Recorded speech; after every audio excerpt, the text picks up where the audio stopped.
নমস্কার বন্ধুরা, আজকের রেসিপি হলো আনারসের চাটনি। চলুন এই সহজ রেসিপিটা আমি কিভাবে বানাই সেটাই আপনাদের সাথে শেয়ার করব। রেসিপিটা শেষ পর্যন্ত দেখার অনুরোধ রইল সকলের কাছে। চলুন তাহলে শুরু করি। তার জন্য কড়াইয়ের মধ্যে আমি এখানে 1 টিস্পুন পরিমাণে সাদা তেল অ্যাড করছি। তেলটাকে একটু গরম করে নিয়ে ওর মধ্যে এবার আমি দিয়ে দেব গ্রেট করে নেওয়া আনারস। এখানে আমি একটা বড় আকারের আনারসের অর্ধেকটা নিয়েছিলাম আর খুব সুন্দর করে গ্রেট করে নিয়েছি, সেটাকেই এখন অ্যাড করে দেব।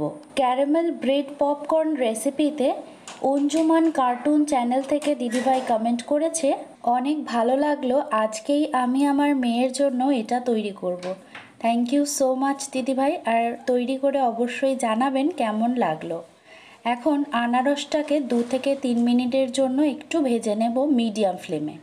তারপর ঢাকনা চাপা দিয়ে আনারসটাকে পুরোপুরি সেদ্ধ হওয়ার জন্য রান্না করে নেব। 5 থেকে 7 মিনিট পর আমি ঢাকনাটা তুলে নিচ্ছি।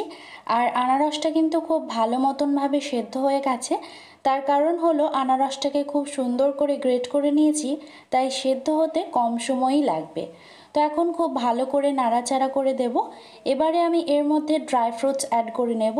প্রথমে দিয়ে দিচ্ছি 1 টেবিল চামচ পরিমাণে চেরি কুচি, আর দিয়ে দেব 1 টেবিল চামচ পরিমাণে কিশমিশ, আর 1 টেবিল চামচ পরিমাণে কাজু বাদাম, আর চিনিটা দেব 5 টেবিল চামচ। আপনারা স্বাদ অনুযায়ী অ্যাড করতে পারেন। আর আনারসটা মিষ্টি হলে কিন্তু চিনিটা আরও একটু কম লাগবে। দিয়ে খুব ভালো করে সব কিছুকে মিশিয়ে নেব। বেঙ্গলি ফুড অনিমা থেকে দিদিভাই কমেন্ট করেছেন, খুব সুন্দর হয়েছে দেখতে। দিদিভাই থ্যাংক ইউ সো মাচ, এইভাবেই পাশে থাকবেন।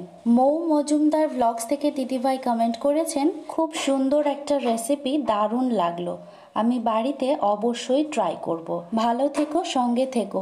থ্যাংক ইউ সো মাচ দিদিভাই, আপনিও খুব ভালো থাকবেন আর এইভাবেই পাশে থাকবেন।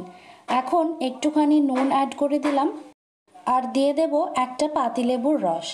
দিয়ে খুব ভালো করে নাড়াচাড়া করে চিনিটা পুরোপুরি গলে গেলে একটু চ্যাটচেটে ধরনের হয়ে আসলেই কিন্তু রেডি হয়ে যাবে আমাদের আজকের রেসিপি আনারসের চাটনি।